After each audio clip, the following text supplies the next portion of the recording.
गढ़पुर उत्तर प्रदेश का वो छोटा सा गांव जहां सूरज ढलते ही जिंदगी धीमी पड़ जाती थी। कच्चे रास्ते, मिट्टी के घर और चारों तरफ फैला हुआ जंगल, इतना घना कि दिन में भी अंदर झांकने से डर लगे।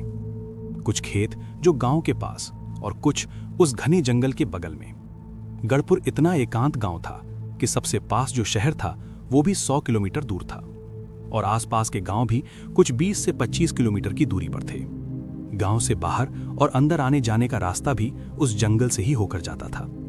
किसी बाहर के व्यक्ति के लिए वो रास्ता ऐसा था जैसे वो किसी तूफानी रात में एक बहुत बड़े भूतिया बंगले में कैद हो और बस इंतजार कर रहा हो कि कब उसे भूत ढूंढेगा। गांव के लोग कहते थे कि जंगल का पूरा हिस्सा बुरा नहीं है, लेकिन एक हिस्सा ऐसा है जहां से हवा भी अजीब आवाजें लेकर आती है, सन्नाटे की आवाजें। उस हिस्से का कोई नाम नहीं था, नहीं कोई इसे नाम देना चाहता है। रमेश उसी गांव का रहने वाला एक किसान था। उसका खेत भी उस जंगल के पास ही था। उसने अपने खेत का काम खत्म किया और हर दिन की तरह जंगल की ओर लकड़ी लेने गया। शाम के 4 बज रहे थे। उसका बेटा दीपू भी उसके साथ पीछे पीछे चल रहा था। दीपू की उम्र ज्यादा नहीं थी, यही कुछ 7 से 10 साल के बीच में रही होगी। दीपू: बाबा, आज उधर क्यों जा रहे हो? रमेश: इधर की लकड़ी खत्म हो गई है। दीपू रुक गया। दीपू: अम्मा मना कर रही थी। रमेश ने कुछ नहीं कहा, बस आगे बढ़ गया। जैसे ही वे उस हिस्से के पास पहुंचे, हवा रुक गई। पत्तों की आवाज बंद, पक्षियों की आवाज बंद, और तभी किसी के भागने की आवाज आई। दीपू धीमी आवाज में: बाबा, आपने सुना? रमेश ने सिर हिलाया, लेकिन पीछे नहीं देखा। फिर एक और आवाज, वो जैसे कोई बहुत पास से सांस ले रहा। रमेश ने लकड़ी गिरा दी। रमेश: चल, अभी पीछे मत देखना। वे बिना पीछे देखे वापस लौट आए। रात को दीपू को बुखार था। वो बार बार चौंक कर उठ रहा था। दीपू: बाबा, वो देख रहा था। माँ: कौन? दीपू ने उंगली से छत की ओर इशारा किया। वो जो जंगल में था। रमेश चुपचाप बाहर चला गया। उस रात गांव के 3 और घरों में लोगों ने किसी के चलने की आवाज सुनी, लेकिन किसी ने बाहर नहीं झांका। शायद रमेश से वो गलती हो गई थी जो अब तक किसी से नहीं हुई, या किसी ने हिम्मत नहीं की करने की। लगातार 3 दिनों से वो आवाजें आ रही थीं। चौथे दिन पंचायत बुलाई गई। सरपंच: डर फैलाने से कुछ नहीं होगा, जंगल हमारा है। युवा आदमी: आजकल लोग हर आवाज को भूत बना देते हैं। तभी गांव का सबसे बूढ़ा आदमी हरिया काका खड़े हुए। उनकी आवाज कांप रही थी। हरिया काका: ये जंगल हमसे पुराना है, हम इसमें रहते हैं, लेकिन इसका मालिक कोई और है। पूरा आंगन चुप हो गया। सरपंच कठोर: कौन है वो काका? नाम लो। हरिया काका ने सिर हिला दिया। नाम लेने से वो सुन लेता है। अब आवाजें हर रात आने लगी। किसी के दरवाजे पर खरोंचें, मवेशियों का गायब होना, जंगल की तरफ जाते रास्तों पर पैरों के निशान, लेकिन उल्टे। एक सुबह रमेश घर से गायब था। जब पति के न होने पर पत्नी ने शोर मचाया, चिल्लाया, तब सब गांव वालों ने मिलकर रमेश को ढूंढा। 3 दिनों बाद जाकर रमेश मिला, जंगल के पास। जिंदा था, लेकिन बोल नहीं पा रहा था। उसकी आंखें जैसे कुछ लगातार देख रही हों। रमेश 3 दिन बाद लौटा था। वही कपड़े, वही शरीर, लेकिन वो किसी को पहचान नहीं रहा था। पत्नी: अजी, मैं हूं। रमेश ने उसकी तरफ देखा बहुत देर तक, फिर बोला: तुम यहां कब से हो? उसकी आवाज थोड़ी भारी थी, जैसे किसी और की। रमेश अब हर शाम जंगल की ओर देखने लगता।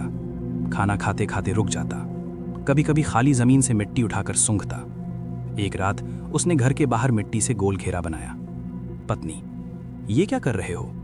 रमेश धीरे: रास्ता याद रहे, नहीं तो खो जाते हैं। इस बार बात डर से आगे निकल चुकी थी। 2 बच्चे बीमार, एक गाय मरी, शरीर पूरा सही, आंखें नहीं। जंगल से आती सीटी जैसी आवाज। युवा आदमी: ये सब डर का वहम है। तभी हरिया काका फिर खड़ा हुआ। अगर वहम है तो निशान उल्टे क्यों हैं? कोई जवाब नहीं।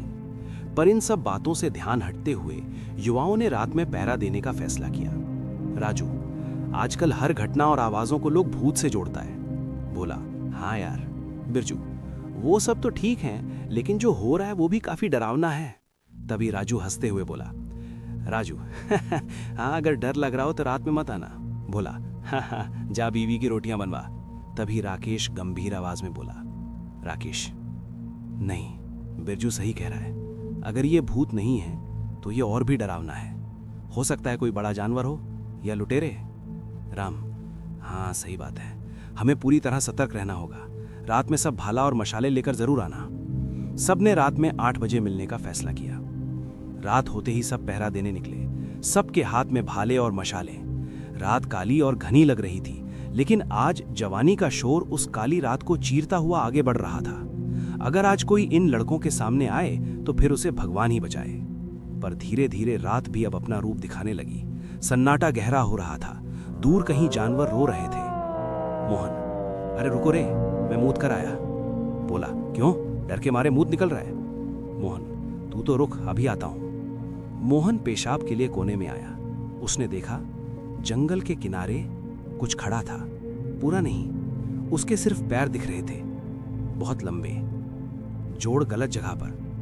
मोहन चीखा। सब भागकर मोहन तक पहुंचे। मोहन बेहोश पड़ा था। सुबह उसकी आवाज वापस नहीं आई। तेज बुखार और आंखें खुली हुई, जैसे किसी को लगातार घूर रही हो। अब सब साफ था। ये कोई जानवर या लुटेरे नहीं थे। ये कुछ ऐसा था जो उनके बस में नहीं था।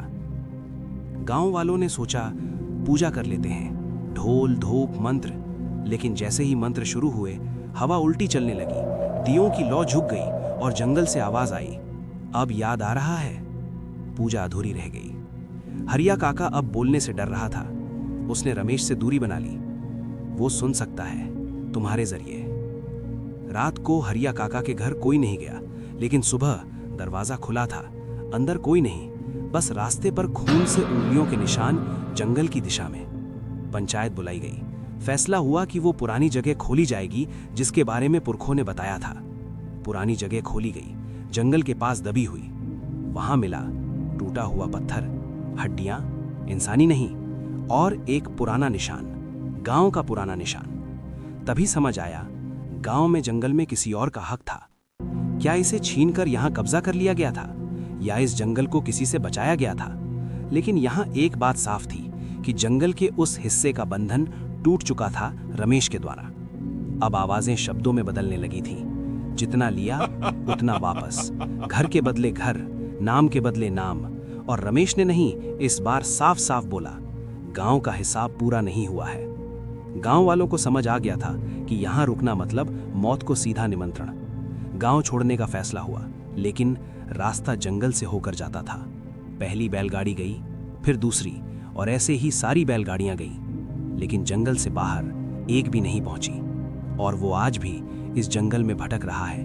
क्या उसका बदला अभी पूरा नहीं हुआ, या वो कभी एक बदला था ही नहीं? अगर आपको हमारी कहानी पसंद आई हो तो वीडियो को करें लाइक एंड शेयर, कमेंट करें अपना पसंदीदा पार्ट, और हाँ, चैनल को करें सब्सक्राइब ऐसी ही कहानियों के लिए to get instant notification. And don't forget to follow us on Instagram and Telegram for any and every update. See you.